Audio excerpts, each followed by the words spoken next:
I was the first person to cross Antarctica solo, unsupported and fully human powered. So it's a roughly 1,000 mile journey across Antarctica coast to coast, which had never been completed previous to me. So we can tell some stories about that. But long story short, so the 12-hour walk component of that is every day I was out there for 1,000 miles pulling a 375-pound sled through this endless white abyss for roughly 12 hours a day. No music, no podcast, me alone in this white, desolate, endless wilderness for 54 days.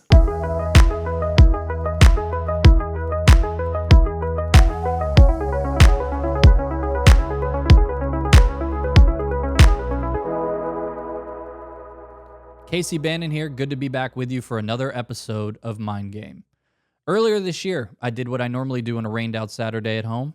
I went to Barnes & Noble, and on the second floor, amidst a sea of white cover books that promised to change my life, I found one that actually just might have. It's called The 12-Hour Walk by Colin O'Brady, and what looked like another hollow self-help book ended up being the dramatic and remarkably true story of a man who has done what many considered impossible things, like becoming the first human to cross Antarctica on foot with no resupply, climbing the tallest peak in all 7 continents and then touching the North and South Pole for the heck of it in a total of 139 days, climbing the tallest peak in all 50 U.S. states in 21 days, and rowing the first human-powered vessel across the devastatingly dangerous Drake Passage, and I swear to God, that's like chapter 1 of the book. Now, these are astonishing physical feats, no doubt, but as Colin's book and this episode make clear, they are even more impressive mental feats. So, totally fascinated with how this person's mind must operate, I flew to Jackson Hole, Wyoming to spend a day with Colin, and he did not disappoint.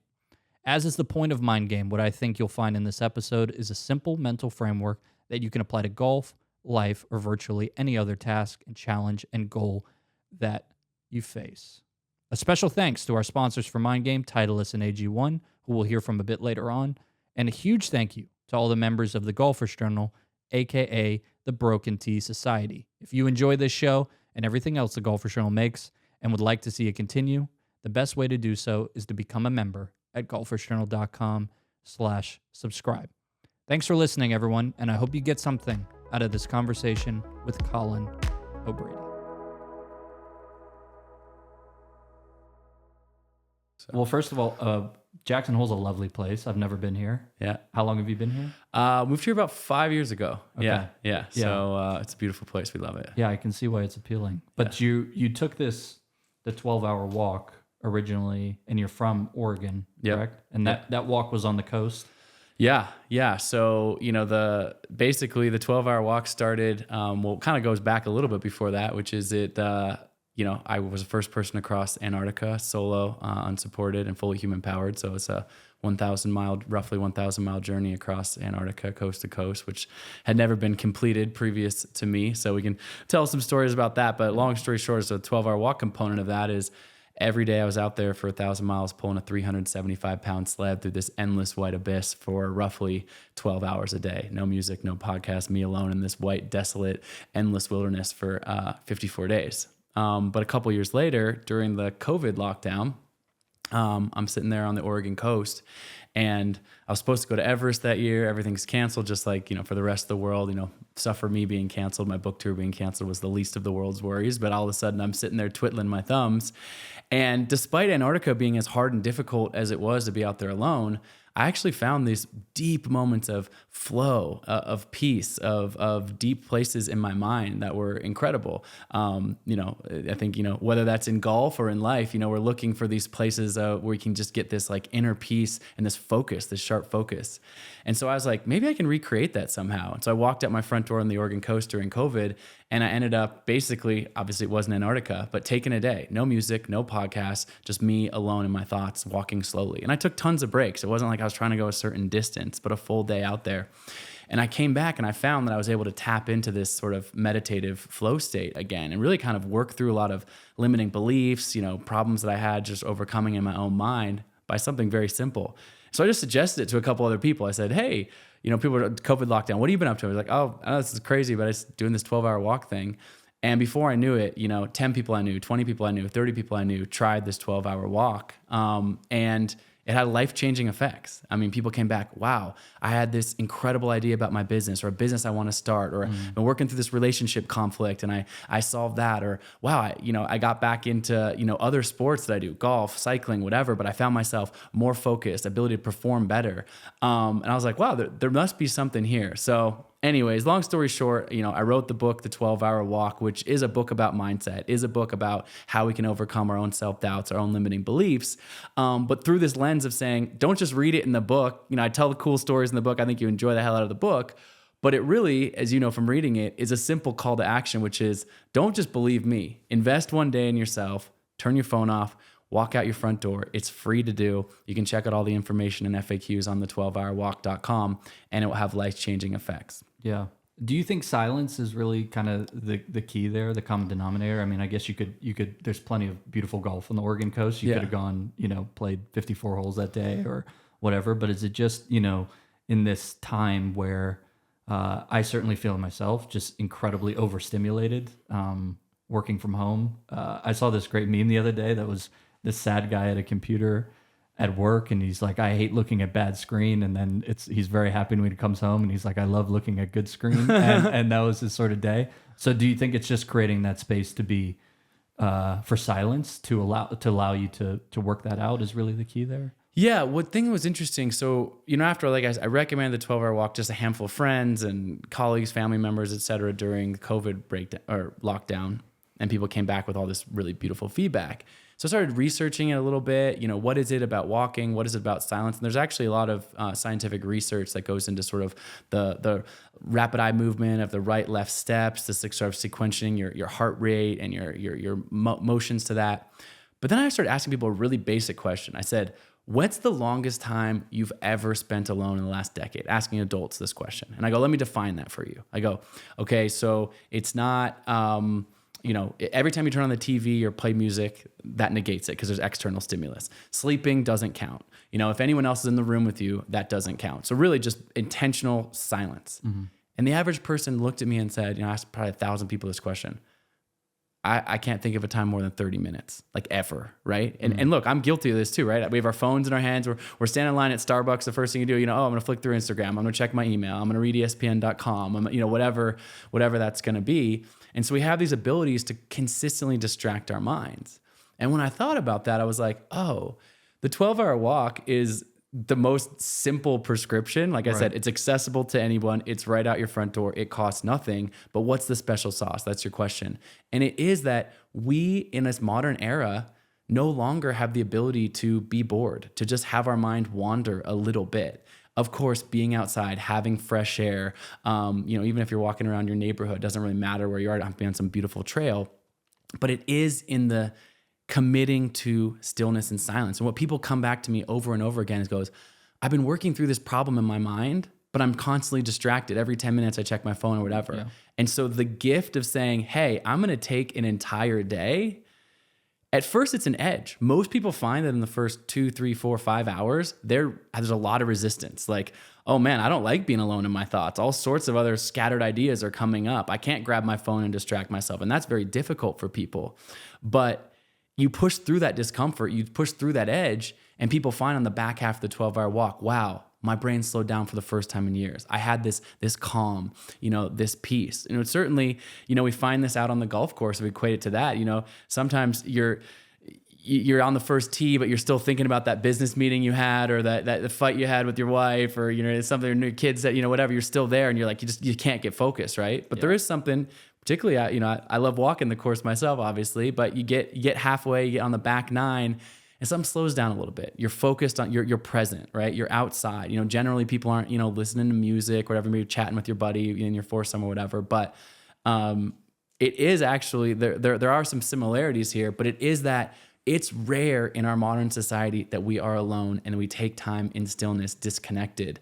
And so because of that, this simple prescription really taps people back into something. You don't have to be some woo-woo meditation guru, but it essentially is, bringing about that sort of meditative flow that I think we all could benefit from. Yeah. You use the term resistance, which is kind of, everyone has I think a different phrase for that brief, or could be brief or extended period of kind of pain.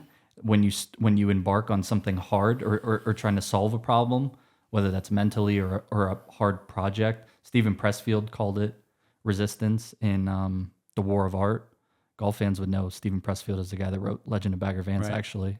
Stephen, please email me back. But and he wrote this amazing book, The War of Art, just all about that period before getting into a flow state where you say, I want to write a book. Okay, that resistance to get your ass in the seat and write the book, or it could be whatever thing that you're embarking on. I feel it doing taxes before you do taxes every year. Stuff that it could be stuff you don't want to do or stuff you do want to do that has a series of really painful steps. What I found most impressive actually about reading your book and listening to all of the amazing things that you've done in your life, and they are amazing, and it wasn't even the physical feats. I know that's going to sound crazy. The physical feats are absurd. I can't even wrap my mind around them. But to do something like to go through Antarctica solo, the amount of steps and logistics and contingencies and the thought that had to go in that to even get to Antarctica is an absolute mission right unto itself. I think that is an amazing thing. So what advice do you have for people who are starting on something that's difficult, that's hard, to actually just start, to get going? Yeah. So it's such a great question, and it's so important. I'll if you let me, I'll tell you a story. Please. So before I did any of these expeditions, before I set any of these world records, I had graduated from college, and I took my life savings in a backpack and went and traveled around the world. And I'm traveling around the world as a young person. I've got a few nickels in my pocket, basically sleeping on floors and youth hostels, and a few dollars in my pocket for beers at night or whatever.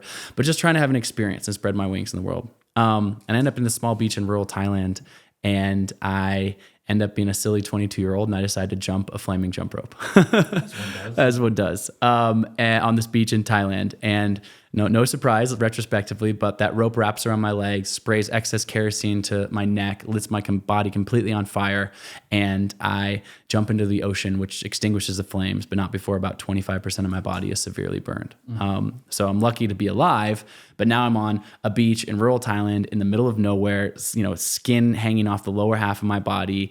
There's no proper medical facility. I have a moped ride on a dirt path to a one-room nursing station, where they end up having to put me under 8 different surgeries over the next week. And there's a cat running around my bed and across my chest in this ICU. Terrible moment of all terrible moments in my life at that point.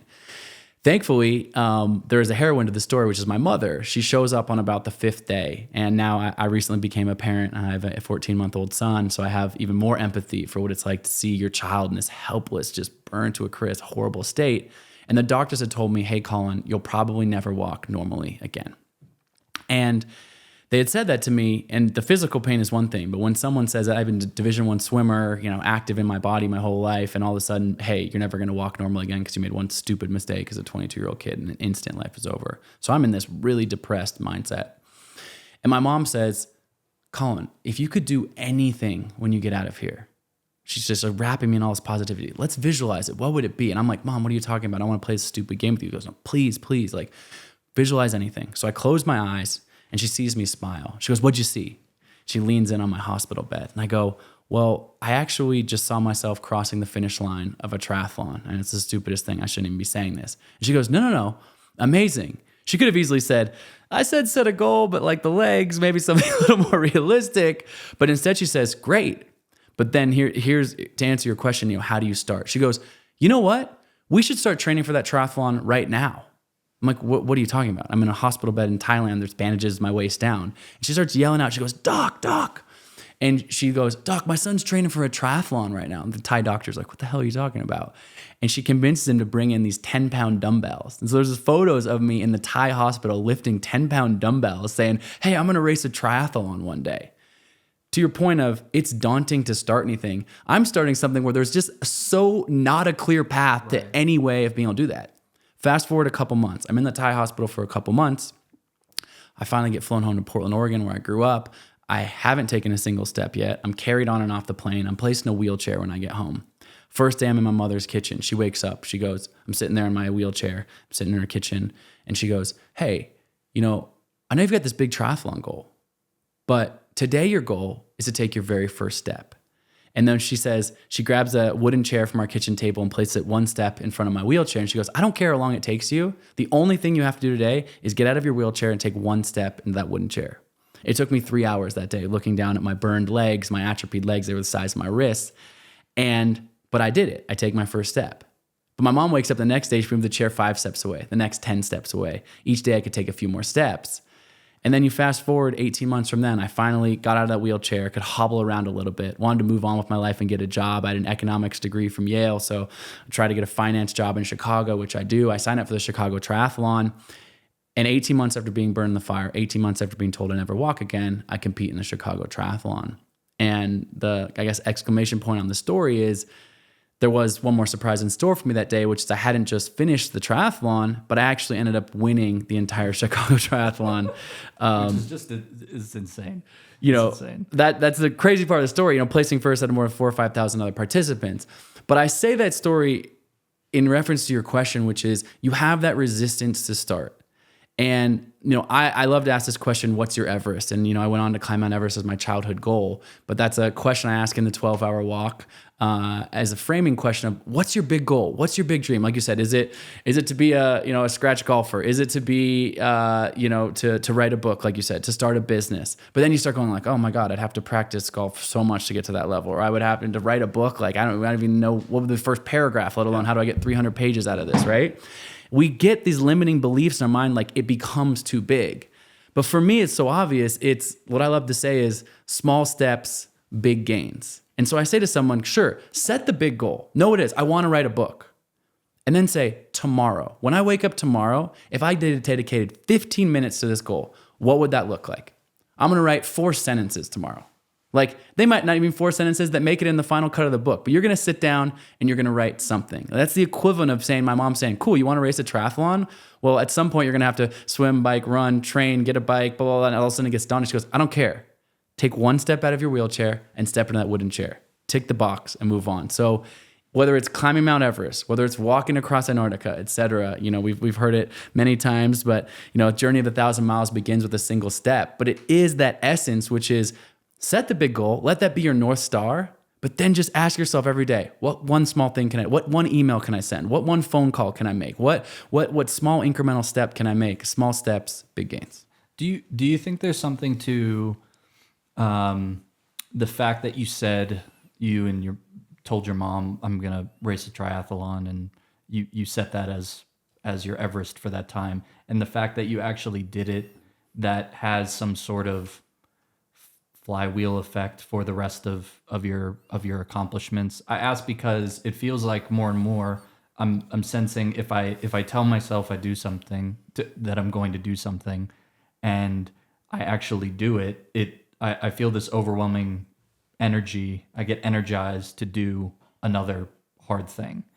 On the flip side, if I tell myself I'm going to do something, if I say I'm going to go hit golf balls for 30 minutes before work tomorrow, because that's a skill I want to improve, and I don't do it, it is like a piece of me like dies, actually, like a little piece, like it's soul destroying, and a lot of those compounded up is really bad for you in the long run. Do you feel like that was the first time? Was it the first time that you told yourself, I'm going to do this? I'm sure it's not the first time because you're a Division I athlete, but did it have an effect on being able to cross Antarctica? For sure. I look back to that moment in the Thai hospital. Doctor tells me I would never walk again normally. I, left to my own devices, am downward spiraling into just this depressive abyss. And I really credit my mother for pulling me out of that, her being a guide to me in that moment. But what I realize is that I actually think all of us are sitting on reservoirs of untapped potential, and it really comes down to how we react in any given moment, whether it's our own negative self-talk, being able to shift that, whether it's an external thing that's, you're burned in a fire and you got to figure out how to walk again. But it does create a compounding effect over time, which is to say, like, it was not obvious that I was even going to try to set one world record, let alone humbly sitting here with 11 world records and the things that I've accomplished physically when I'm in that hospital room. But I look back and I go, oh, I wouldn't have accomplished any of those things had I not gone through the difficulty of being burned, but then have the guidance of my mother to overcome that. Because that confidence in saying like, oh, wow, I can dig myself out of the lowest moment allows myself to have that impact moving forward on my own sort of psyche. Like the immediately after that, I ended up quitting my job and becoming a professional athlete. And I've been on that path for, almost 2 decades since. And I think, the other thing you're talking about that I think, James Clear probably of everyone does the best job of doing, in Atomic Habits, which is a book I know, number one book for the last 3 years. And most people probably read it, but, incredible book. And it's about those 1% gains. And I think he does a great job graphing. Like it doesn't seem like a lot, but it's like compound interest. The 1% compounds to 1%, compounds to 1%. The 30 minutes, hitting balls, 30 minutes hitting balls, 30 minutes balls. You miss it one day, it's not a big deal. But I do believe when you make a commitment to yourself and you keep up with that consistency, the compound effect is massive. And it's hard for people because in the first week, the first 2 weeks, the first month, the first year sometimes, you don't really see that much of an effect. Flash forward for me in 2018 when I, completed the world first crossing of Antarctica, a ton of press, a ton of media afterwards. I've told that story a lot of times. Happy to talk about it here as well. But specifically on this point, people were like, how'd you do it? Like, what was the thing that led up to it? And I was like, it was all of the things. Right. It was every swim practice I went to since I was 5 years old and the mindset it requires to stare at a black line for 4 hours a day and push my body. It was the physical pain I endured in Thailand, being told I would never walk again normally and overcoming that so that when I was in physical discomfort in Antarctica, I knew that actually there could be something positive on the outside. I mean, I could go, it was my meditation practice that allowed me to drop into flow. It was actually all of the things. And so we are sort of an amalgamation of all of our experiences. And to your point, either the good ones where you're creating compound interest or the ones where you're almost taking withdrawals on your own psyche where you let yourself down over and over again. And that, can be exponential in the other direction. Yeah. Well, I think I do want to talk about Antarctica as much as you're, I'm sure you've tired of talking about it. I love it. And by the way, there's too many amazing things that you've done to fit into one podcast. So I would tell people to go get the 12-hour walk and the Impossible first, because there's just, it's incredible. But to the resistance point and to flow state, I think the best example of that is probably your first hour in Antarctica, where you get dropped in. You're not even technically in the country. You're on an ice shelf outside of it, and I'll let you tell, but you have trouble moving your sled, and you're crying, and you're not even. But you somehow find a way to push through to this insane flow state. How does that happen? So a little bit of context. So I get dropped off on the edge of Antarctica, as you said, on this floating ice shelf, essentially the floating frozen ocean, and then have to get, to the edge of the landmass is essentially the start point. I planned for this for a year. I know all the history. Someone had died attempting this crossing a couple years before me. Another one of the top polar explorers the year before had to get evacuated from the continent because he ran out of food. And the reason that this crossing hadn't been done in this style before, which is solo, alone, unsupported, meaning no resupplies of food or fuel, and then fully human powered. That means you're not getting anything after you're dropped off. Essentially, you're on your own. But to survive for many months in Antarctica, that means you have to take all of your stuff with you. For me, that added up to a 375-pound sled. Obviously, if you took 1,000 pounds of food, you would have enough food to survive for a really long time, but you wouldn't be able to move at the beginning. So you're trying to figure out what's the absolute maximum that you can pull some distance without slowing yourself down too much, but not till you get to the end and run out. Yeah. Which had happened to the other people who had come close or died, had to be evacuated, etc. Then add to that there's this other guy who turns up, and name's Captain Lou Rudd, who I didn't know was going to be out there until a few days before we leave. And all of a sudden, he's out there. There's one guy with one plane in Antarctica that can drop you off on the edge of the frozen continent. And sure enough, it turns into a head-to-head race. Yes, basically. The duel in the tundra. Yeah. So it's the world's longest or slowest race, however you want to look at that. But it's a 1,000-mile race across Antarctica to see who could become first. And it gets pretty heated. But basically, we get dropped off, and I say to him in the plane, this guy is one of the most accomplished polar explorers in the world. At this point, my polar resume was far less impressive than his. I'm the massive underdog. He's this British Special Forces total badass, and I've been Antarctica on a small expedition once, and he's done thousands and thousands of miles of different expeditions down there. And so he's kind of looking at me okay, this young American kid, he's no chance in hell. But I say to him, hey, Lou, when we get dropped off by the plane, gentleman's agreement, can we get dropped off about 1 mile apart from each other, but equidistant to the first waypoint? Thinking do we need to really stand next to each other? Right. We're heading the same direction. He's like, fine, fussy American kid. Yeah, whatever. You can get off, whatever. So I hop out of the plane, unload my 375-pound sled. The plane doesn't even take off. It literally just drives, a minute, a mile essentially. He jumps out of the plane. We wave at each other, and the race is on. So I strap into my sled. Kind of got like this pulling harness. Kind of looks like a backpack with a rope attached to the sled on the ground with all my gear in it. And it's minus 20, minus 30 degrees outside. It's Antarctica. It's freezing cold. Also 24 hours of daylight. The sun never sets. There's nothing on the horizon. It's just this endless white abyss. I mean, it's like being on a frozen ocean that just goes forever. If you didn't have a compass to navigate, you just walk in a circle because there's no landmarks. It's impossible to tell which direction you're going. And I start pulling my sled, and I'm like, okay, beginning this expedition. I even talked to my GoPro, like, I'm starting this historic expedition. I say some like trite thing in there. I pull on my backpack or my pulling harness, 1, 2, 3, and I can pull my sled like 10 feet, and then it stops, sinks into the snow. And I'm like, oh shit. Like, okay, pull my sled 10 more steps. It stops. It takes me like in the next 2 hours, 3 hours goes by. I pull my sled like a half a mile, and I'm like, oh my God.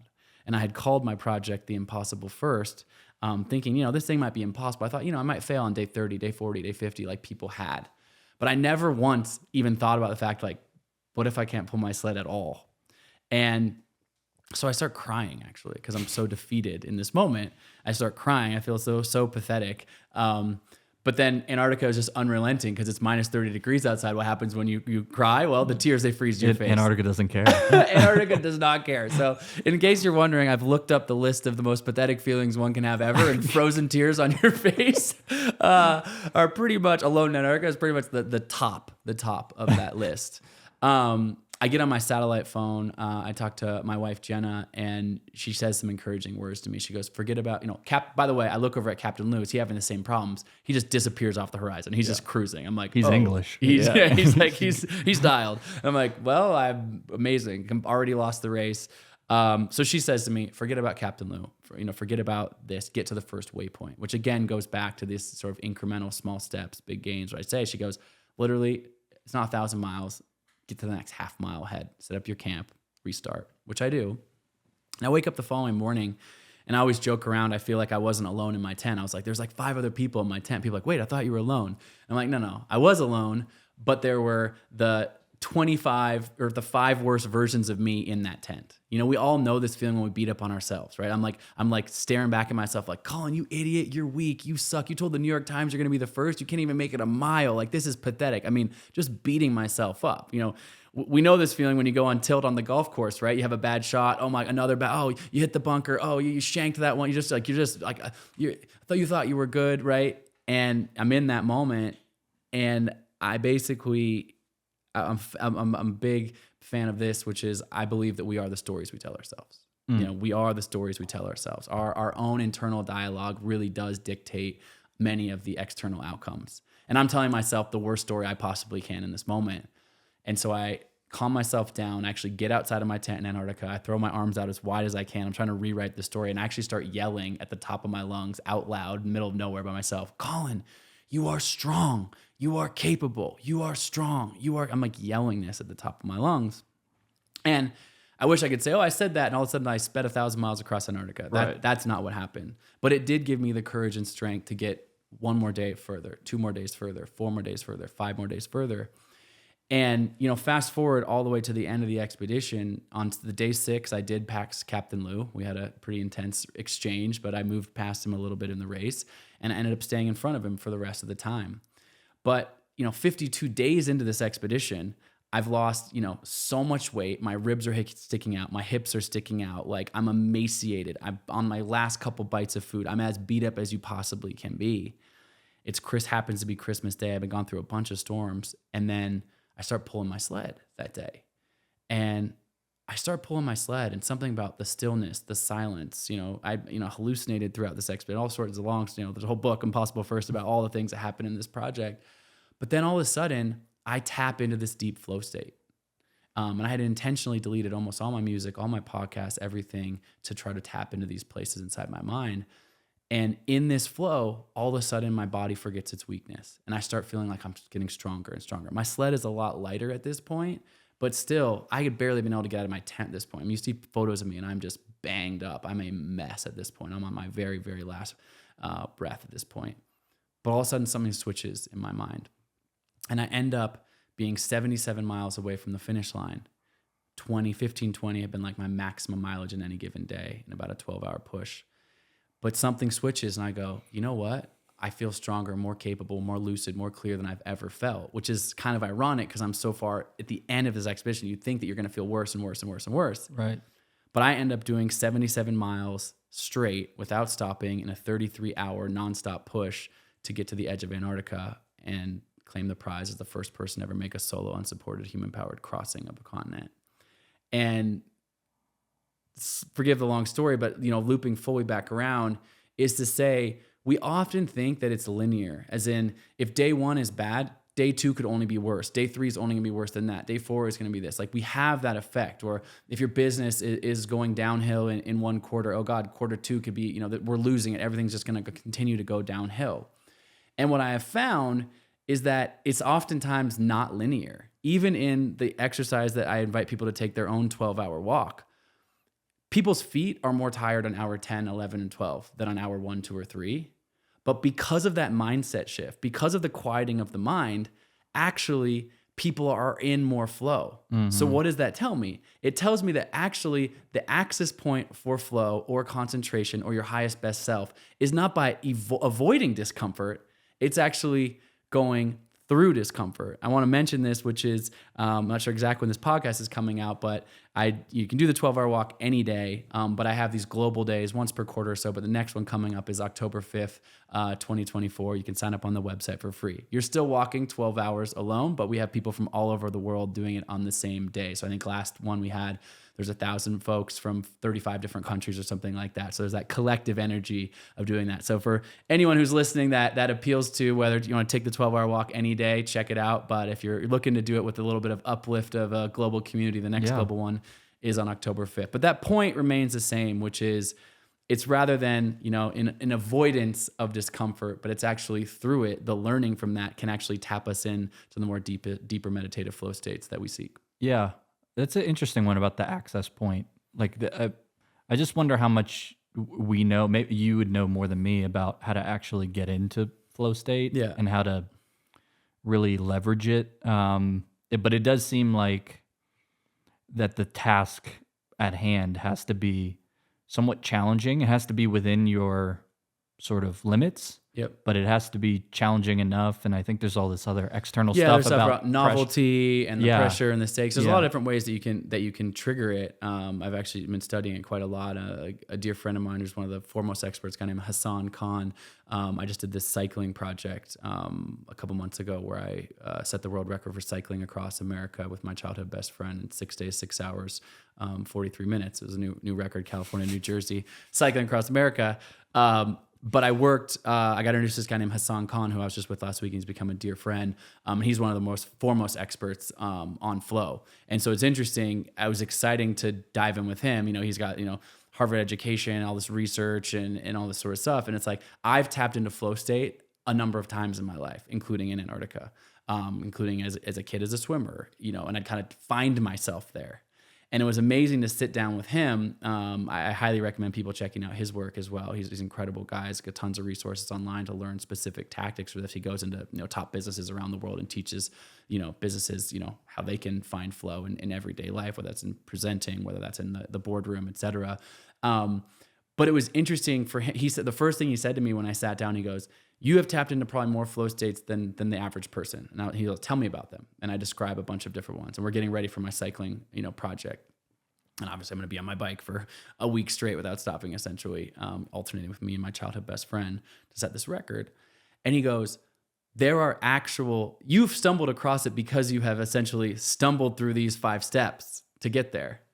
But actually, there's a science to our brain and how to activate that. And what was so cool, I do a far less good job of explaining it than he does, but to actually realize, this isn't just this like, I got hit over the head, God granted me this flow state and it was amazing. It's like, oh no, there's an actual way to access that. There's a process that we can go through, which is slightly different for everyone. And there's certain tweaks and tactics. We won't spend too much time on it here. But the main point I want to make is that like we all have access to this, and it's actually a sequential sort of steps and constraints that allow us to tap into flow, which means you don't have to be alone in Antarctica 52 days in, starving, having pulled a sled to tap into that. We actually can tap into that on the golf course in our day-to-day life. And once you know those triggers, it's amazing. And I use that in my cycling project, absolutely, and in other moments of my life. I've written a couple books. There are things where it's like, oh, how can I focus? How can I just get right in my rhythm and routine? So it was really powerful to learn from Hassan, even though I had been exploring flow state on my own in a lot of ways, to actually sit with a top researcher and go like, but what is it? What's really happening here? And to learn more about that. And I continue to learn about it, which is fascinating. I'd love to talk to him one day. Yeah, he's an amazing guy. That'd be awesome. Between our year-long event series and making content like Mind Game, I'm on the road quite a bit with the Golfer's Journal, about 30 weeks in total this year. And one thing I always have with me when I travel is AG1. And I should tell you right now, AG1 is running a special Black Friday offer for all of November. Now, if you're unfamiliar, AG1 is a daily health drink packed with nutrients to help alleviate bloating, support sustained energy, and whole body health. Through a science-driven formulation of vitamins, probiotics, and whole food source nutrients, AG1 delivers comprehensive support for the brain, gut, and immune systems. Something personal. I've dealt with stomach issues my entire life, and that gets even worse when I travel. It gets especially bad at altitude. And I don't know if you're familiar with Jackson Hole, but it's at 6,300 feet above sea level. So safe to say I was concerned. But by starting my day with AG1, I felt great, had no issues despite the change of scenery and the stress that comes with interviewing a literal superhuman. And not only does it boost digestion and keep everything down there working properly, I feel more focused and energized thanks to magnesium, B vitamins, and other adaptogens and minerals included in that once daily scoop. I'm also rarely sick anymore thanks to the vitamin C, zinc, and functional mushrooms. It's all really, really good stuff and important nutrients I was not getting elsewhere. If you need any more proof, Colin O'Brady starts his day with AG1 as well. I saw it all over his house. I can attest to it. And if there's anybody who knows about getting the most out of their body, I think it's the guy that pulled a 300-pound sled across Antarctica. So as we approach this holiday season, try AG1 for yourself or even gift it to someone special.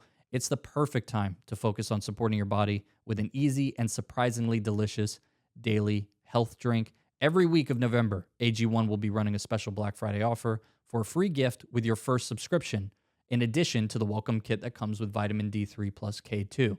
So go check out drinkag1.com/BTS24 to see what gift you can get this week. That's drinkag1.com/BTS24 to start your holiday season off on a healthier note while supplies last. I'd like to just double click on something you said, which is one of the self-limiting beliefs, or in that zone of we are the stories we tell ourselves. How much, you won your first triathlon. You had never rowed before you, completed one of the, what was deemed sort of an impossible task, rowing across the Drake Passage in a man-powered vessel. How much of sort of turning that limiting belief of I am not something. So for me, when I played college golf, I'm not a great tournament player, like it's not what I'm great at. I'm going to keep it sort of in the boundaries here and try to shoot level par, but I'm not the guy that can shoot 64. How much of turning that around is skill based? Like actually, you had to learn how to row across the Drake Passage, and how much of it is mindset?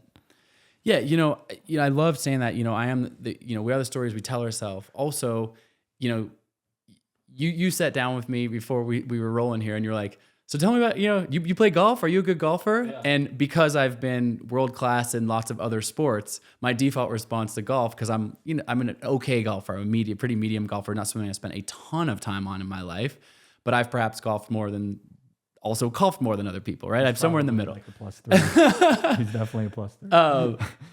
My answer is like, oh no, it's all right. I'm not the world's best golfer, right? Yeah. But it's funny because your question is actually, and what I write about in the book is saying, own that as part of your identity. Mm. And so to me, you mentioned, the rowing project, and perhaps I'll tell another story about it later, but, I set off to see if I can row the Drake Passage, which me and a group of others to see if we can take a rowboat across Drake Passage, which is widely considered the most dangerous stretch of ocean in the world. And where is that for people that don't know? So it's the southern tip of South America to Antarctica, 750 miles. It's the convergence of the Southern Ocean, the Atlantic, and the Pacific. And as a result of those three oceans coming together, there's basically the most insane things. People have heard of Cape Horn, which is the beginning of it. 20,000 people have died in shipwrecks over the, seafaring in the Drake Passage, 40, 50-foot swells, icebergs, freezing cold water. I mean, it's as bad as the ocean can possibly get. And we decided to go out there in a tiny little rowboat. But before all of that, I actually pitched Discovery Channel on doing a documentary, which people can check out on Discovery Plus. It's called The Impossible Row. Spoiler alert, I survive. We end up going out there. I do this deal with Discovery. They sign on to do it. They write a big check, etc. And then I have to tell them, it's like, oh, hey, just one thing real quick. I probably should have mentioned this, but I've actually never rowed a boat anywhere ever. And I'm saying this not to just be funny, but to answer your question, which is to say, it's very easy for me to be like, I'm not a rower. I have no business trying to row a boat across an ocean. And it's not like I would go to the ocean having never rowed and to try to do it. But I said in the time when I got the deal funded to be able to pull this project off and build all logistics, we're going to take a year and whatever, said, okay, now it's time for me to learn how to row.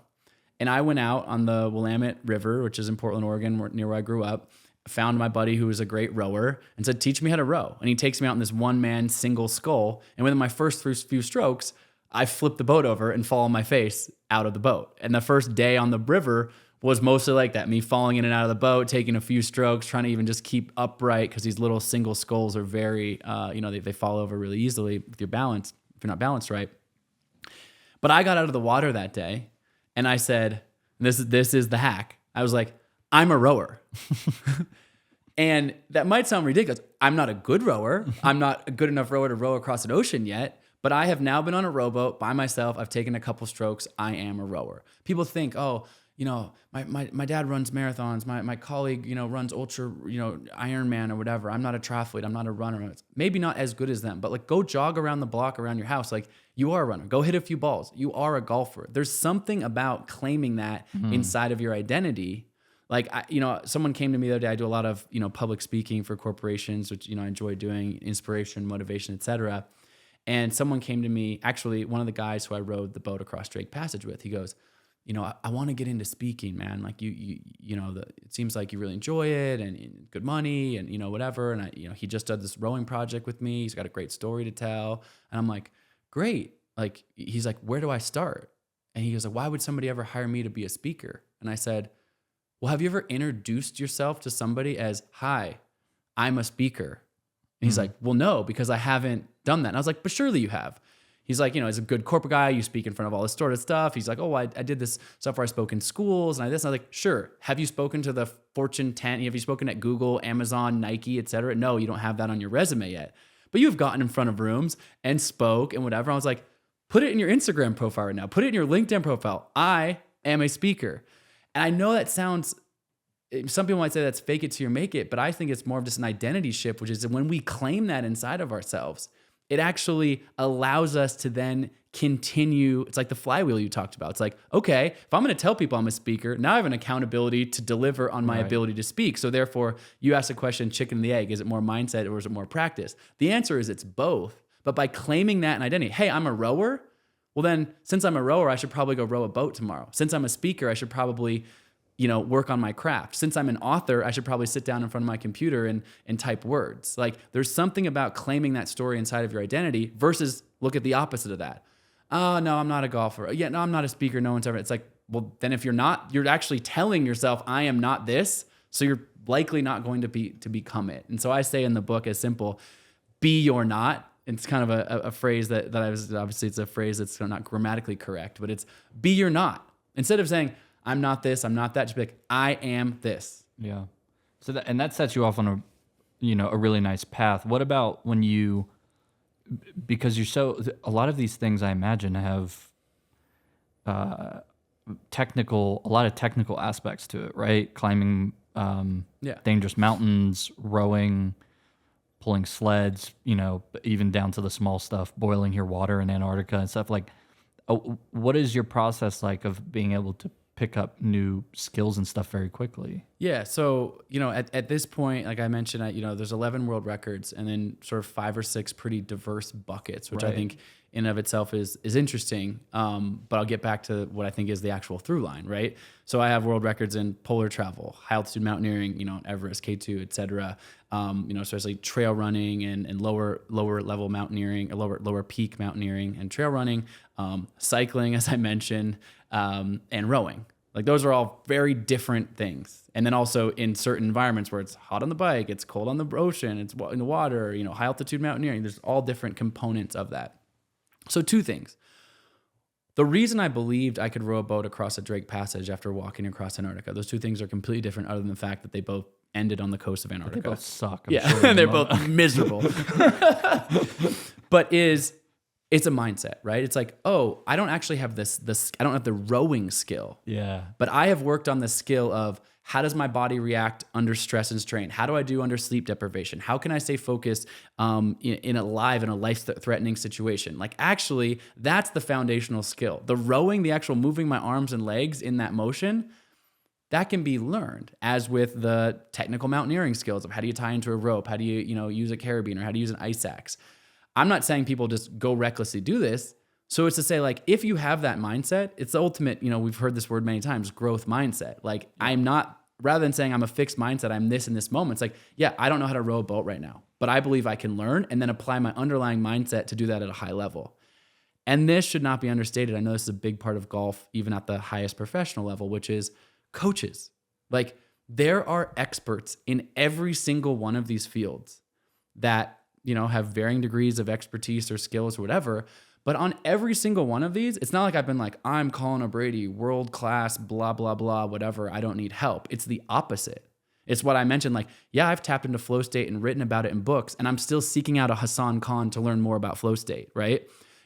Yes, I've been a professional triathlete, raced for the U.S. national team for 6-7 years in 25 countries, 6 continents.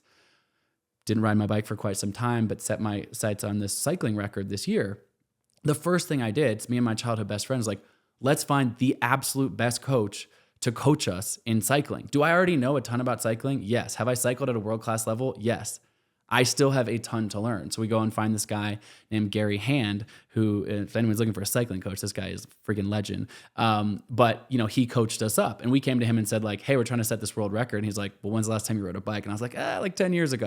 But he was able to walk us through a process. So my point in saying that is, it's the mindset of claiming it in your identity and having that growth mindset piece of it, belief that you can learn it, but then actually take the steps to go find all, the best swing coach, the best, there's people that can teach you in speaking. I mean, like there's people who can teach you in knitting, like whatever, literally random thing you want to get into. There are other people that are great at it. And what I have found, and sometimes people have this own limit and be like, oh, this person's so good at it, they don't want to help a novice. Like, I have found more often than not, when you show up with an open heart and an eagerness to learn from somebody who is better than you or a master of their craft, people most often, myself included, love giving back. They get to see it through fresh eyes. It's actually fun. It's not like, oh my, sure, you might have to pay them for their time, but that is actually energy going in both directions. It's fun to be able to give back and share those lessons as much as it is, particularly when somebody's eager to learn. Yeah.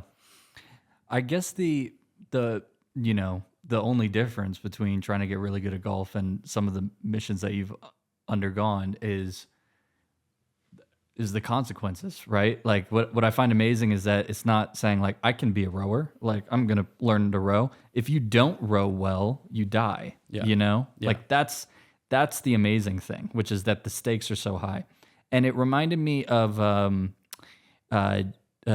Jim Collins wrote a book called Good to Great, and he had this thing in there called the Stockdale Paradox, which is about Admiral Jim Stockdale, who was a POW in Vietnam. And he survived for 8 years as a POW and was tortured throughout that process.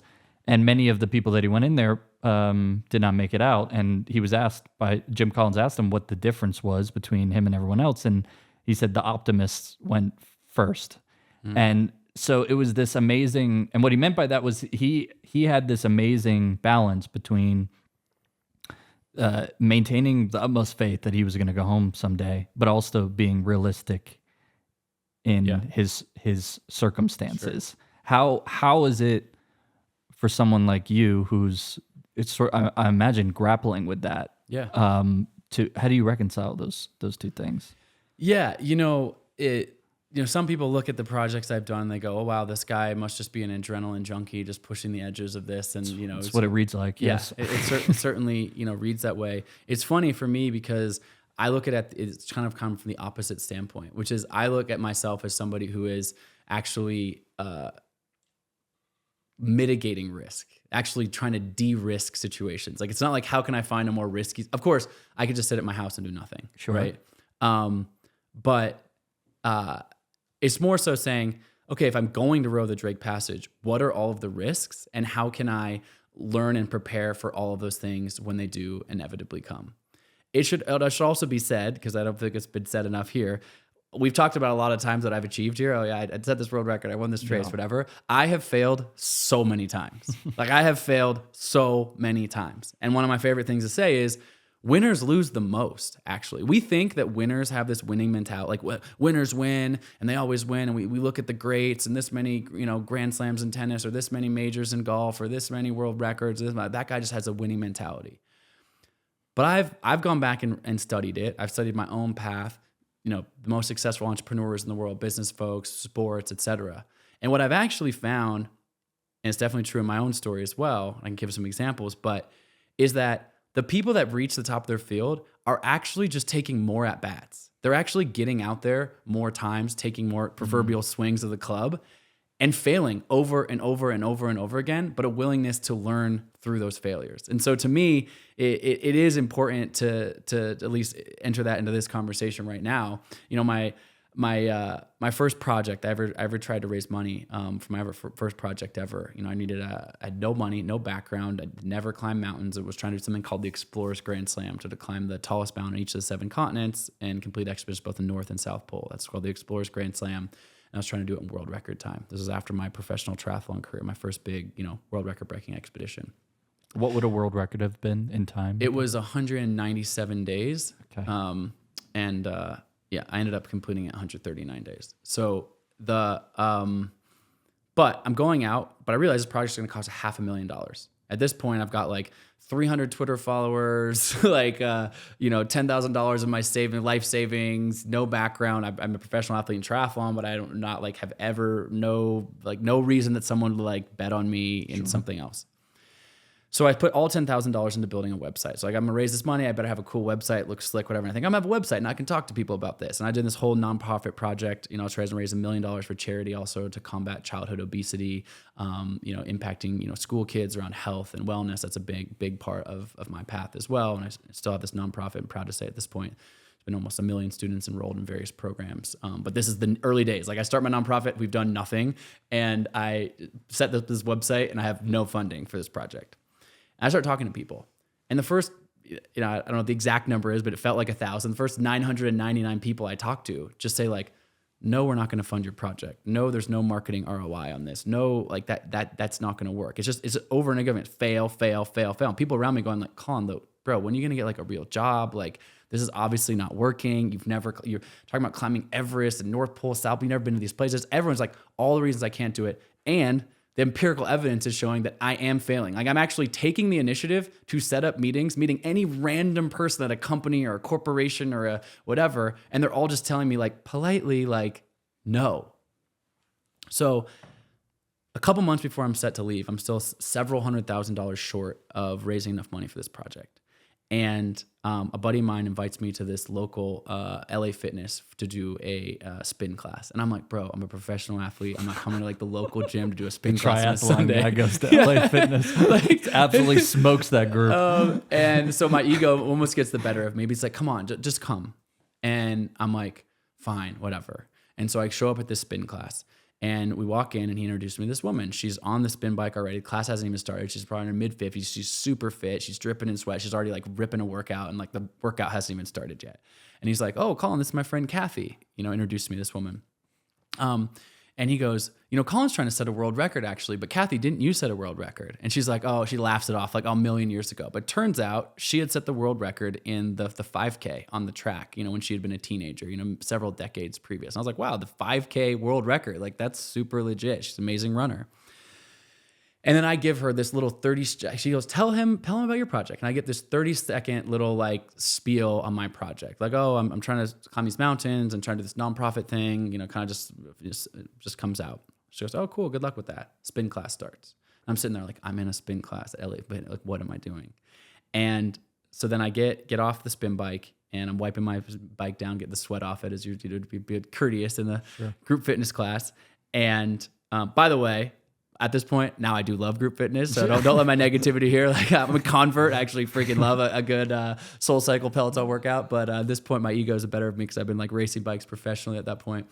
And so she waves me over and she goes, wow, I've been thinking about your project this whole time. My husband loves stuff like this as well. You should tell him about it. She waves this guy over. A guy comes over and I saved it back to him roughly the same 30 seconds that I say. I'm not pitching or anything like that. He's just like, tell him about your project. I'm talking to a random guy in the gym. Oh, blah, blah, I'm climbing these mountains, etc. And the guy looks at me and goes, that's amazing. I love this. He goes, are you looking for sponsors by any chance? And my ears perk up. I'm like, yes, I sure am looking for sponsors. And he goes, he's like, because I think the company I work at could be into something like this. And I say, well, what company do you work at? He goes, I work at Nike. And I'm like, oh my God, I'm in Portland, Oregon, where it's the home of Nike. But I think anywhere in the world, like that's like the dream athletic sponsorship, right? Like it's like Nike. And I'm like, yeah. And he goes, do you have a website or something? I was like, sure do. And he goes, here, let me get you a business card. Send me an email on Monday. I'll take a look at it and we'll see if there's something we can do. So he ruffles through his gym bag, pulls out his business card, hands it to me. And I look down and it says, Mark Parker, CEO, Nike.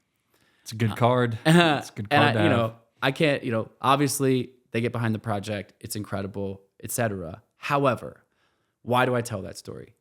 I'm telling that story from the same context where we started with the question, which is this, is like, I failed so many times. I got told no 999 times. Before I even built the website, so many people told me, climbing mountains, this isn't gonna work. You're a triathlete. Why would you do this? Whatever. All of those self-doubt and getting through all of that and then being told no, no, no, no, no. However, what happened? Every single time you shank a golf ball off the tee, every single time you miss a short putt, everything, in that moment, you are failing. However, when it mattered most, I came out, I didn't even know I was pitching. But it turns out my 30-second elevator pitch, when I didn't even know I was pitching the most important person that could change my life, was lucid. It was clear. I had tested my material and gotten better at it, actually.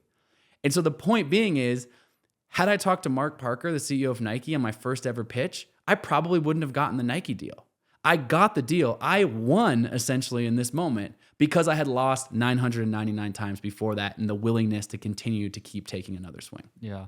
So it's also a great reminder of just how much luck can plays into success, right? Yeah. Which is one of the many reasons golf is an amazing game, because it's sort of like a petri dish for luck. There's the social aspect. You never know who you're going to get paired with. You never know, going to far out places who you'll meet or bump into, and it's really great for that. But what I would say about that is, yes, one of my mom's favorite statements that I love is she goes, luck comes to those who are prepared. Yeah. And so for sure, was that a lucky moment for me? 100%. But you increased your surface area. For exactly. luck. Yeah. You were out. You took a lot of shots. And so for you, even when you say like you never know who you're going to get paired with. Yeah. But you're not going to get paired with anybody unless you fly to Bannon Dunes in Oregon and set up a foursome and meet. Like you actually have to go and do the thing. Yes. You actually have to go to the tee and take the swings or whatever that looks like and whatever you're trying to pursue. And so to me, I'm a big believer. Luck plays a significant role, and I certainly have gotten lucky in my life. And we think sometimes of luck as just this like lightning strike over the head, and it's like, yeah, but only because you had done all of these other things that were unlucky to get yourself in a position to be lucky. Yeah, I remember the first time my mom dropped me off at the golf course to play by myself, and it was anxious time for me because it's just, I don't know who I'm going to get paired with. I'm not very good. I had this thing where I would miss the ball in the first tee, like and then I would get it going. I wasn't good. I was shooting, high 90s, but like the first tee shot was just whatever. So, and I got paired with 3 older gentlemen that day. I think it was 13, 14. And, I was respectful. I had done a lot of studying on the etiquette of the game, and that was my only goal for the day, was to stay out of their line, not step in it, don't make any noise, and play fast. And the guy ended up at the end of the round was a general, ex-general, and offered to write me a letter of recommendation to West Point. Now, Amazing. I had no interest in going to into the Army, but I considered it. But it was the first time, sort of like when the light bulb went on for you that you could do hard things. It was the first time for me that I actually really fell in love with golf, because it as a young person, you're looking for a way to build a future, and it's like, wow, that I'm 1 round into my golf life, and I just got, what else could I, use to build this out of? So, anyway, that was a surface area of luck, sort of segue. What other self-limiting beliefs do you find, or are you seeing a lot? You're speaking to businesses and leaders in industry and sharing your story. What are the other common sort of limiting beliefs that you find? Yeah, it's a good question. For me, as we're sitting here, I'm realizing there's this underlying piece. I'll get into one of them specific, which is, we talked about it a little bit, but I want to go deeper on it, which is this feeling of like, I don't like to be uncomfortable. I don't like to do hard things. Right. That's a common limiting belief, and I'll share some anecdotes about that. But underlying all of this, to me, there is a baseline. We talked about it in the small incremental pieces a little bit, but there is this baseline of what I would consider health. Just health. Mental health, personal like whatever. Like there's this pervasive thing in our culture that I think is detrimental, where people say like, I don't have enough time for any of this. They're rushing around. They're filling their calendar with a million things and this and that and the other thing, because they're trying to do more. And there's this weird thing that's like, if you do less, it turns like, oh, I'm actually a more present father. Oh, I'm actually better in that presentation at work. Oh, I'm that. So I tell people broadly, look at your entire calendar. There are probably, can you stop scrolling your Instagram for 2 hours a day? That might free up some time, right? And don't get me wrong, I'm on social media, et cetera. And so I'll talk about that other limiting belief in a second, but it's important for me when I talk about this stuff to be like, there is this base level. People think that self-care is somehow selfish, like they're this martyr to the cause of doing more and our busy culture of this. But actually, self-care and taking care of yourself is selfless. And so in that kind of small steps, big gains piece of this, it's like, there are some things that I do on a consistent basis, no matter what. No matter if today's the day I'm just going to hang out with my son and run around the yard, no matter if I'm going to climb a mountain, no matter I'm doing a project of taking, care of my body. That's starting my day with, not looking at my phone first thing. That's, having a 10-minute meditation and breathing practice. I've been a lifelong drinker of AG1, drinking AG1 every single day, to begin my day, to give myself some foundational, health, and wellness. So to me, quick win. It's just like, there's a couple different ways to step. So I love to share that as like, we can talk about all these things, but there are a couple foundational balance things of like, am I getting enough sleep? Can I get some decent nutrition in me? Even if I can't eat, the best food, or I'm traveling or something like that, an AG1 or something like that can set me up for that. I can breathe, do a breathing or meditation practice anywhere. There's some easy wins that I can do anywhere, anytime, but only if you carve out the priority for that. So I want to offer that as a baseline. Yeah. So one of the most common ones that people have is they have an aversion to discomfort. And I don't just mean physical discomfort, although that's certainly one of them. But emotional discomfort. Oh, like you mentioned earlier in this conversation. Oh, I want to write a book. Oh, but it's going to be hard. And how to, whatever. We have this hard is bad kind of mentality. I'll share this through the lens of the Drake Passage row, since we talked about it a little bit, but I'll go a little bit deeper. So I decided to row this boat across Drake Passage. And Drake Passage, I said, crazy waves and winds. The way this expedition is working is we are, there's 6 of us on this rowboat. There's 3 of us rowing at any given time, and we're alternating every 90 minutes. So 3 of us are rowing for 90 minutes, then 3 of us are resting for 90 minutes. Now, this rowboat is tiny. It's 3 feet wide, 28 feet long. It's about a foot off the surface area of the ocean and it's open hull, meaning every single wave that crashes over just completely crashes over us. So we're in these orange survival suits because the ocean is about 32 Fahrenheit. The only reason it's not frozen is because salt makes the freezing temperature a little bit different, but there's icebergs floating around in this water. Couple days go in, we're making some decent progress. And when we're resting, we're in these tiny little compartments, like this, the size of like a Honda Civic. Now I'm alternating with this Icelandic guy, so he's on the opposite shift as me. So I'm in the cabin when he's not, and vice versa. It's, he's a pretty big, jacked guy, but I'm in there by myself, and I'm like in the fetal position. It's like there's no windows. I mean, imagine being in the trunk of a car, but except for the car is moving around in the middle of a freaking ocean, right? Yeah. It's not super restful. I get seasick on the second day and I throw up all inside the cabin. So now I'm not just inside this cabin, but I'm sloshing around in my own, throw up. And you can imagine what my Icelandic friend thinks when he has to come switch. He's like, "What the hell happened?" I'm like, "Yeah, bro, I'm sorry." Like, I am a puker. Yeah. Like, it's a bad deal. So now he's in there sloshing around this, but he brings this Icelandic dried fish that he's like eating. And so he's like, "It's the best protein to make me strong." And so we're now in this alternating the shifts of like my vomit, his Icelandic fish, sweat, exhaustion, whatever. Day 2.5 days goes in, and all of a sudden we expected this, but Drake Passage kicks up its like largest fury. We're at 30 foot, 40 foot swells, 50 mile per hour winds, blowing, a gale in the opposite direction. And you no longer can row a boat in that. We knew this might happen. We hoped it wouldn't, but we knew it might happen. So again, we planned for this. We throw out what's called a sea anchor under the boat. It's basically a massive parachute under the boat, thinking we can't row anymore. Like we might just get swept off this. And the only thing is, instead of us getting blown 200 miles off course, which would be completely screwed, we throw out this sea anchor that kind of holds us ish into position by the surface area of the water. But now we all have to get inside these cabins because we're not rowing anymore. And so it was hard enough to be in the trunk of this Honda Civic by myself, but now I'm in the trunk of the equivalent Honda Civic in the stern cabin of this boat with this other dude who's this like 6'4", broad-shouldered, jacked dude. And we are literally wrapped around each other, big spoon, little spoon, bashing our heads against the side of this cabin. And there's 4 of them. There's a slightly larger cabin. And there's 4. The other 4 are in the bow cabin, all literally laying on top of each other. This storm goes on for 25 hours. And it's the most uncomfortable experience of my life. Like I am the most uncomfortable that I've ever been ever. And I'm thinking to myself, now, Colin, you've really done it. This was a freaking terrible idea. Don't ever dream up something like this. That's what I'm thinking. I'm thinking if I could put an eject seat button, like I'm shooting myself back to civilization, but there's no way to get out of this scenario.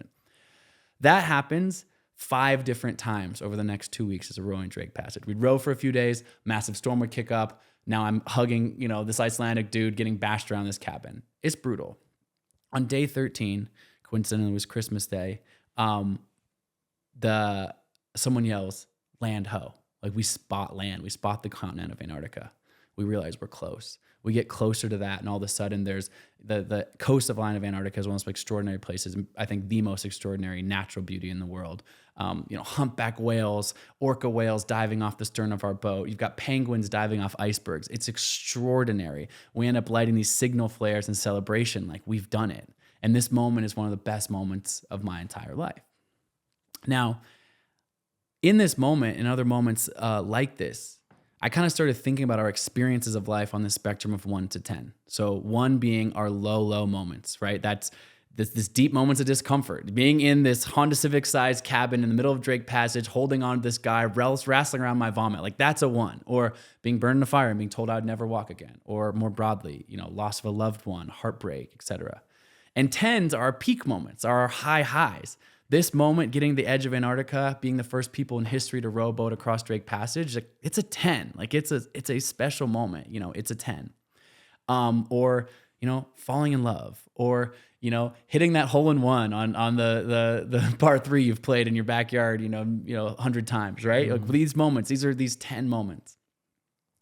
But what I realized is that actually our 1s and our 10s are connected. I realized I reached my 10s not in spite of my 1s, but rather because of them. Now, if I took a private jet or a yacht, some fancy yacht or something, and arrived to the exact same stretch of coastline that I got to with my rowboat, it would register probably like a 7 or an 8. Like it's freaking beautiful. It's amazing, whatever. But I realized it was actually a 10 because my willingness to row a boat across it, to be cold, to be in discomfort, to struggle, to strain, to get there. I kind of think of it as a pendulum. To actually release the energy to get as high as you can on the 10 side of the spectrum, you have to be willing for the pendulum to swing in both directions. Now, you asked about my speaking. That's a story that I do share, but in the context of what are some limiting beliefs that people can overcome, that core limiting belief is I hate being uncomfortable. I don't like being outside my comfort zone. I don't like doing hard things. It's framed or phrased several different ways. But in those ways, what I say to people is, great, you want to take the 1s, the 2s, the 3s. People are so afraid of experiencing any sort of discomfort, taking any sort of risk, that they de-risk their lives, that they try to take the 1s, the 2s, and the 3s off the table. And I say, great, you want to take the 1s and 2s and the 3s off the table? Then you've also taken the 8s, the 9s, the 10s off of the table. And so for me, the reframe is now, and I didn't have this presence of mind when I was burning the fire, but I can see it retrospectively, which is when I experience those 1s, those 2s, it's not like I'm seeking out the 1s and 2s to be some, masochistic or sadist like person just like giving pain to myself. However, more often than not, when I experience those low lows, I now can reframe like, I want to get out of the stern cabin. I don't want to be in the storm anymore. This freaking sucks. However, the reframe again, in that story you tell yourself is, I kind of can also look at myself and go, I'm feeling a 1 or a 2, which means I've probably opened the door to the potential of a 9 or a 10. Yeah. That one was really interesting for me because I had several years ago, was going through just a hard time being a young person out into the world for the first time. And it felt like the pendulum was swinging very fast, and the lows were very low and the highs were very high, but always not in the most productive way. And so, of course, what do? You pay a very smart, expensive psychologist to kind of get you. And one of the things we worked on was sliding back in the 4 to 6 range. Yep. And that was our sort of guide, and a guide that helps me today because I have, the sort of makeup to go, outside the lines. And that was helpful, I think, for a long time to just kind of settle me down and allow me to build a life. But I do see what you mean in that you miss now the 8s, 9s, and 10s, and it can be a little numbing, So again, a point of clarity, and I appreciate you saying that, which is this is not to vilify the 4, 5, or the 6. The 5 is a great place to be to recover, to relax, to regenerate. Super, super important. I'm not saying let's only live in the 1s and the 10s. But what I do see is that in our modern society, people get stuck. They get trapped for their entire life in that 4 to 6 range, which I call the zone of comfortable complacency. Mm-hmm. We all know someone who goes to the same job every day for 25 years, doesn't love it, doesn't hate it, but just kind of gets up, goes through the motion, or just 5, 5, 5, 5, 5. You're newly married. Hopefully you never encounter this, but we do know people in relationships. It's, you don't love each other. You don't hate each other. It's cordial. It's not like abusive or toxic, but you're just kind of like going through the motions of a relationship and you just kind of ride a whole life out that just kind of every day, 5, 5, 5, 5, 5. So again, it's not to vilify 5s. In fact, they are so crucial to the consistency that I talked about with taking those incremental steps every single day, 100%. However, 365 days or a year after year after year of only 5s or only in the 4 to 6 because you're not willing to take any risk, that you're actually just you're the bubble boy sitting in your house on your couch watching Netflix every day because you're afraid of the world. That to me doesn't lead to unlocking your highest potential or the highest year of fulfillment that I believe is out in the world. That actually comes through. And even the 12-hour walk, which we've talked a lot about, is a great way to kind of test the edges of this. I don't care how fit you are. Go walk around for 12 hours, even take tons of breaks. You will be tired at the end. Your knees, your ankle joints, your feet, you're not going to get injured doing this because you take as many breaks as you want. But it's going to be less comfortable probably than sitting on your couch watching Netflix, eating popcorn. It will be. Yeah. However, by doing something different, by stepping into that novelty we talked about with the flow state, by actually pushing your averages, by allowing yourself to be a little bit uncomfortable in this moment, you open the doorway for yourself to grow. When I think about the 1s and 10s, again, I don't think about it as only living in those extremes, but sometimes I ask people, what'd you do a week ago? What'd you do a month ago? What'd you do this? And when people are in that zone of comfortable complacency, it can be efficient, but not a lot of things stand out. It's kind of like, oh, been busy with work and family stuff or whatever. When you really think back on the moments that form like our core memories, or really what we think of as our core identity, successes, failure, heartbreak, loss, falling in love, etc. These moments, those are the moments when you had the gumption to step outside the edges of that. And so again, in conclusion, I would say the goal is not to live in the extremes of ones and tens, but when we think about setting goals, getting to that higher level of mindset, unlocking our highest potential, it is about saying, what can I put on my calendar that can mark time or look back and go, what are the moments of the past year? Reflect on this, sit there and do this yourself. You're thinking about this right now. What in the last year, what are the core memories that stand out and why are they? And more often than not, you'll find, it was something where I was maybe a little bit uncomfortable, maybe not physically, but I stepped outside the edges. I didn't want to go out that night. Didn't want to go exactly, but then this happened, and it's amazing. For you, going to the golf course when you're 13 years old, a little bit nervous, a little bit shy, the etiquette, the this, the whatever, but you actually were like, you know what, Mom, drop me off. I'm going to be paired with these 3, older guys, and look where you are right now, right? Yeah. Like it opened the door to this possibility because you were willing to accept that discomfort. There's a lot of things you could gift the golfer in your life this holiday season. There's a lot of great golf gifts out there, like a subscription to the Golfer's Journal, and a lot of really bad golf gifts that will surely find their way to that one corner of your garage by early January. But there's one golf gift that I have asked for and gotten every holiday for the past 15 years, and that is a dozen Titleist Pro V1s. That's right, that's true. Nothing, and I mean nothing, is better than unwrapping a fresh dozen of the number one ball in golf and feeling the promise of the cleanest round ever with the ball that's trusted by more tour pros than any other. Now, I am a Pro V1X loyalist. High number Pro V1Xs to be specific. Some people don't like to see the 5, 6, 7, 8 when they play. I do. I don't know why. I'm a little stitious, not super, just a little. I like the Pro V1X because I'm a low ball hitter, and the Pro V1X is a higher flight and a firmer feel around the green. It's right for me, but you might need something else. You might be a Pro V1 person who needs a mid-flight trajectory, soft feel, and maximum spin around the greens. Or you could be a left dasher, and I am seeing a lot of Pro V1X left dashers more and more out in the wild at Golfer's Journal events, so it could be for you.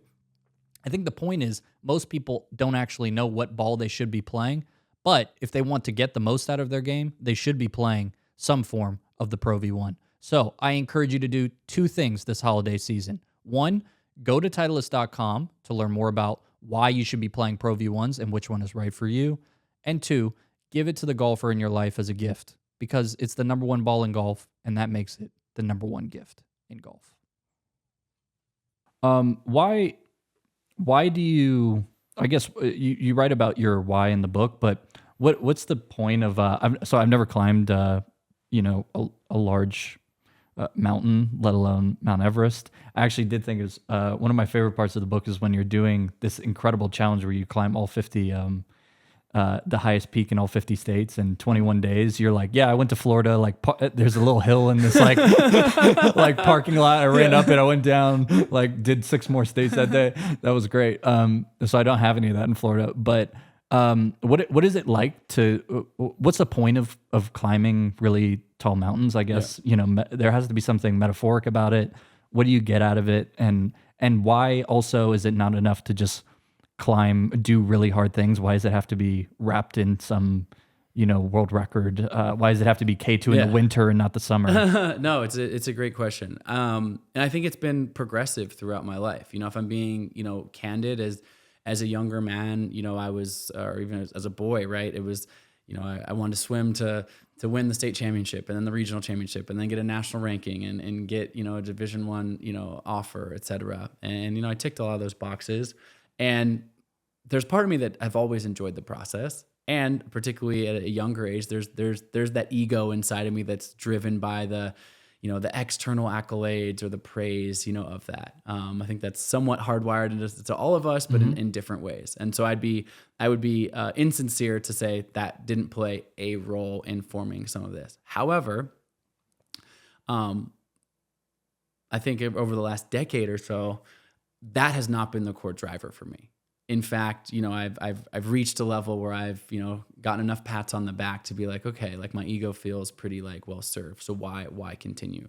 And what I realize is it is in the doing of the thing, the process of the thing. And it's somewhat trite, but like it is actually the doing of the thing. One question that I always, talk to Jenna about before embarking on these expeditions, and she's been influential in planning and strategizing. Jenna's your wife. Yeah. Yes. Strategizing about, all these projects.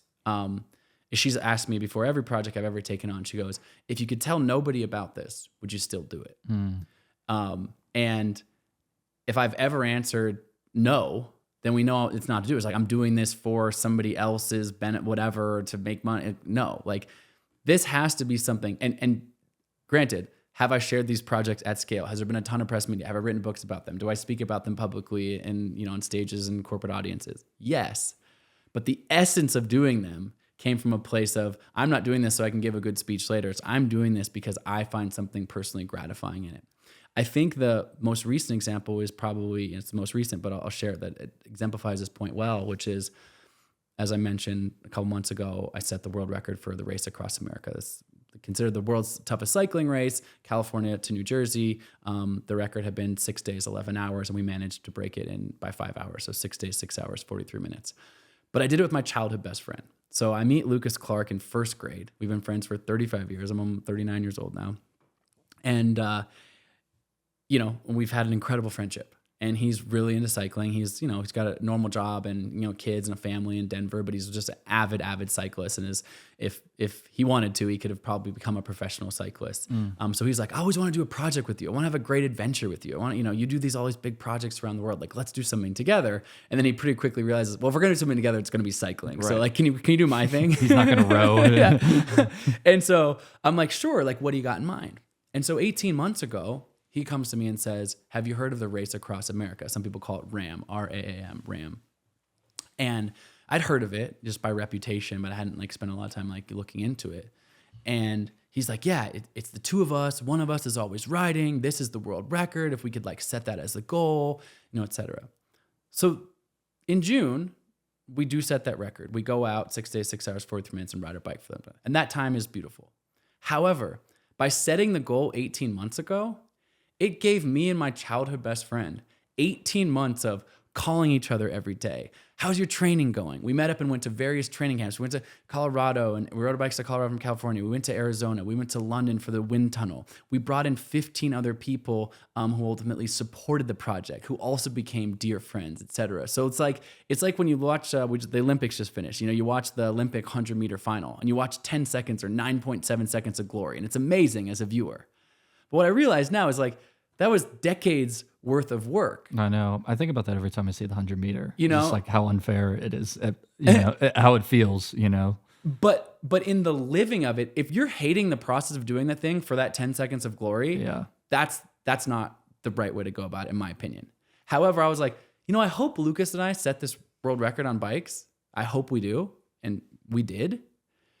But whether we do or we don't, I still get 18 months because of the goal that we put out there. Yeah. If we said, oh, hey, let's go to Europe and ride our bikes for a week for fun or whatever, that would be fun. But there was something about putting a goal out there that we didn't know if we would set, if we didn't know if we would achieve, that created some focus and some purpose around it. And in the end, it's an arbitrary made up thing. It's who can ride bikes faster from here to there, whatever. But because we were bought into it collectively, it gave us this energetic boost to just connect with each other. And actually, I was on the phone with him yesterday and I was thinking to myself, oh man, since we finished the project, I haven't talked to him quite as much. We have, just because, of course, it's summertime and we've, not been doing this project together. Still my childhood best friend. We love each other. But anyways, so I was to say, what's the purpose? What's the why? My why has shifted from the pure external accolades of the thing to say, in the process of doing, what do I love doing? I love tapping into flow states. I love seeing beautiful parts of the world. I love exploring the depths of my own personality and psyche. I love wrapping these projects in community and doing things with people that I love.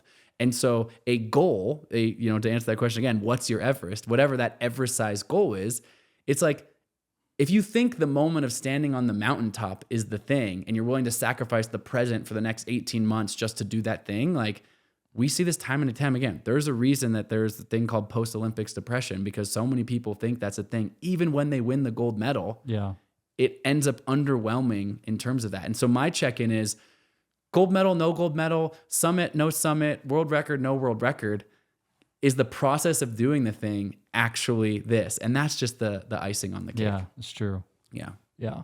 It's like you guys can't even stay up at the summit of Mount Everest very long. Yeah, it's like a few minutes. You can't breathe.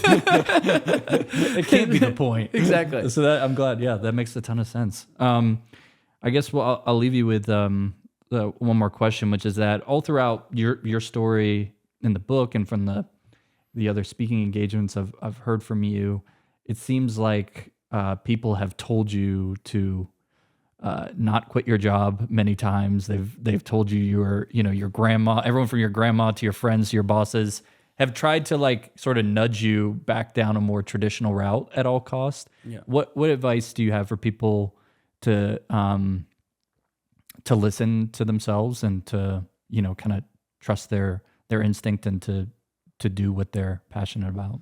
Yeah. I grew up in Portland, Oregon, went to public school, didn't have a lot of money when I was a kid, but because of swimming and, some doing decently well in school, I ended up getting into Yale, which was like, might as well do in a different planet for me to show up to this Ivy League campus. But I was grateful for the opportunity and the education. It ended up being great. 30% of my graduating class, I had an economics degree, but 30% of my graduating class, or 35%, this is 2006, before the market crash of 2008, 35% of my graduating class takes jobs on Wall Street out of college. And I'm not talking about just the economics majors. I'm like the English majors, the history majors, like 35% of Yale's graduating, I don't know what the numbers is now, but it's probably something similar. I didn't know that. That's amazing. Takes jobs on Wall Street. And the other a third of them take jobs in consulting, and other people going to like law school, medical school at a high level. Obviously, it's a high achieving group of folks. I do believe that some percentage of the 35% of those people that do that end up working at the Goldman Sachs, the JP Morgans, and having these incredible financial careers, hedge funds, stuff like that, are genuinely passionate about the topic and love it. I'm now almost 20 years removed from college, and I can say for sure, some of my friends that went down that path, like that was the path for them. However, I will also say that there is an equal size percentage of those people that had no interest in finance or banking or even living in a big city like New York or whatever, that ended up doing it because it was the thing that other people were doing, or it was what they thought was expected of them given their education or whatever. And it's not to vilify any one person's choice, but to check in with yourself, which is in any decision that you're making in life, whether that, I think the most important decisions you can probably make have to do with relationships, who you're going to spend your life with, your family with, but also career, jobs, inform all that sort of thing, is to say, am I making this decision because this is when I look deep inside my heart, when I sit quietly, again, I hate to harp on the 12-hour walk, when you are alone for 12 hours, alone by yourself, without your phone, no podcast or whatever, it is impossible actually to hide from your own truth. And that's why people are afraid of that, because you check in with yourself in that stillness and silence, and man, I am headed down this path because I love it. I'm passionate about it. I'm fulfilled by it. It's hard, but I'm passionate about it. Or you're like, man, I'm doing this because, my parents said, we're going to be disappointed if you don't become a doctor, or we don't, like, you're doing this you're living someone else's life essentially. And so for me, that has always been that check-in. I recognize that, finally, I think I've gotten to a place where the people aren't saying that to me anymore. They're like, oh, wow, you went untraditional paths so long that you've actually proved that it worked for you. And I'm not sitting here saying my path is the right path for you or anybody else. It was just my path. And what I am proud of in my path is in those moments where other people were trying to project their values back on me, not in an argumentative or acrimonious way, but I was able to check in and be like, oh, huh. I see that that's what you want from me, but actually I'm drawn in this other place. And that is hard to do. It is hard to follow your own compass and be courageous in that. Particularly, I've done reasonably well for myself financially at this point. I've had success in various different ways. But in those early days, when my friends were having those high banking salaries and I'm sleeping on my buddies' couches trying to hack it out as a professional triathlete, basically eating peanut butter and jelly sandwiches and like sleeping on floors, people were like, bro, when are you going to wake up and like do the thing that you should be doing? Right. And so it takes a level of discipline and belief in yourself to push through those moments. But I think that for me anyways, the life most well lived is the life taking some steps outside of the comfort zone and being honest with your own sort of pursuits and passions. Yeah. Well said. Do you have I imagine someone like you has something, is thinking about what's next. Do you have another mountain to climb? soon? I'm always cooking up some ideas. I haven't announced anything publicly yet. It has been nice after the cycling project to be home, run around with my little baby boy, and honestly there's tens just in that, but also be in this sort of more of a restorative, restful phase. Take care of my body, eat healthy, et cetera. In this phase. But yeah, I have some things on the horizon, and yes, in the physical and expedition space that I'm dreaming about. But I've applied the same mindset to businesses I've started and exited, books I've written, other projects I've done, creative pursuits, etc. For me, less about, again, reaching that mountaintop, being like, what are the things that I can engage my whole mind, body, heart, soul in, that can have a positive impact, not just in my own life, but a ripple effect of positivity throughout the world. Yeah. Well, Brandon, who's filming this, him and I were talking last night, and we were like, we should do a golf world record for Colin. And Yeah. So there is the northernmost golf course in the world is in the Shetland Island, Cool. and the southernmost is in Chile. And I think we should talk about doing it in one day. I mean, I'm in. Count me in. Yes. Count Perfect. me in. You heard Let's it do here it. first. That's what's next, guys. Well, I could talk to you all day. Thanks for sharing your wisdom with us and for the time. Appreciate it. Thanks for having me. Yeah.